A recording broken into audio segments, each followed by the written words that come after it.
అందరికీ నమస్కారం. ఈరోజు సోమవారం. మరి ఉదయాన్నే ఆ బోళా శంకరుడికి ఈరోజైతే పంచామృతాలతో అలాగే చెరుకు రసంతో అభిషేకం అయితే ఇలా చేశాను.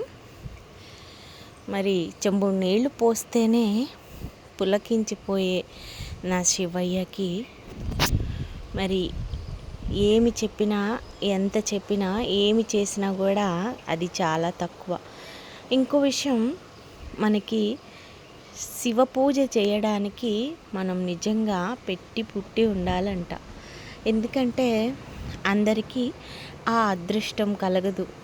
భగవంతుడు నాకు మాత్రమే ఆ అదృష్టాన్ని ఇచ్చాడు. ఎందుకంటే నేను ఈ విషయంలో చాలా అంటే చాలా సంతోషంగా, చాలా సంతోషాన్ని వ్యక్తపరుస్తూ నేను శివ పూజని కానీ ఏ పూజ అయినా కూడా చేసుకోవడానికి నాకు ఆ ముక్కోటి దేవతలు నిజంగా సహాయ సహకారాలు అందిస్తూ పూజకి సంబంధించినవన్నీ సమకూర్చుకోవడానికి నాకు శక్తినిస్తూ, అలాగే ప్రతి ఒక్కటి కూడా నాకు అందిస్తున్న ఆ ముక్కోటి దేవతలకి ముందుగా శిరస్సు వంచి ప్రణామాలు తెలియజేసుకుంటున్నాను. గాలికి ఎగిరిన ప్రాణాలు గాల్లోనే కలిసిపోతున్నాయి. నువ్వు బ్రతికి ఉన్నప్పుడే నీ జీవితాన్ని పూర్తిగా అనుభవించు. ఏదైనా మనసుతో ఆస్వాదించు. రేపు అనేది ఉందో లేదో తెలీదు.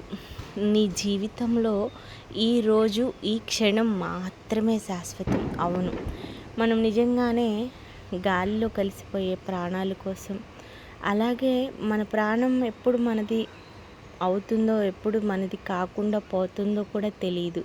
కానీ ప్రతిదీ కూడా ఇది నాది, అది నాది అని మనం ఎప్పుడు అందరితోనూ విభేదాలు పెట్టుకోవడానికి కానివ్వండి, లేదా మనిషి స్వభావం ఎలాంటిదనేది ఇక నేను మీకు విడమర్చి చెప్పనవసరం లేదు, అందరికీ తెలుసు. కానీ మనం ఒక్క నిమిషం ఆలోచించి చూస్తే చాలా వాస్తవాల్ని మనం మర్చిపోయి మన దినచర్యలో మనం బ్రతికేస్తూ ఉంటాము. అది ఎందుకు మనం మర్చిపోవాలి అనేది గుర్తుంచుకోము. నిజంగా ఈ క్షణం మాత్రమే మనది కదా, మరో క్షణం మనది కానే కాదు. ఇది అతి జీవితం, అతి ప్రాణం అని మనం మర్చిపోతాము.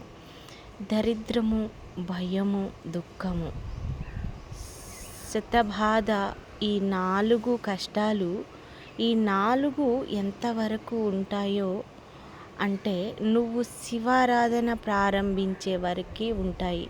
నువ్వు శివయ్యని ఆరాధించడం మొదలుపెట్టిన దగ్గర నుండి నీ ఆరాధనలో ఉన్న తీవ్రతను బట్టి నీ కష్టాలను తగ్గుముఖం పెట్టిస్తాడు ఆ పరమేశ్వరుడు.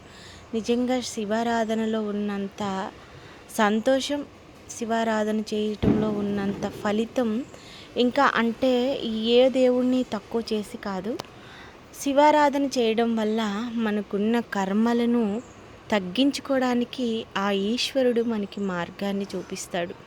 ఎందుకంటే ఆ ఈశ్వరుడికి ఉన్న శక్తి అలాంటిది. నా తండ్రి శివయ్య తన బిడ్డలని ఎప్పుడూ కంచె వేసి కాపాడుకుంటూ ఉంటారు. మరి ఆ కంచెలో మనం దారి తప్పకుండా ఆయన సన్నిధిలో మనం నివసించేలాగా ఎప్పుడు అనుక్షణం మనల్ని సంరక్షించుకుంటూ ఉంటాడు.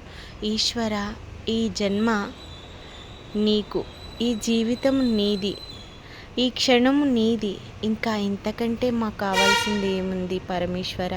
హరహర మహాదేవ, శంభో శంకర. ఈ వీడియో నచ్చినట్లయితే లైక్ చేయండి, షేర్ చేయండి, అలాగే కామెంట్ చేసి నా పూజా విధానం ఎలా ఉందో మీరు తప్పకుండా కామెంట్లో తెలియచేయండి.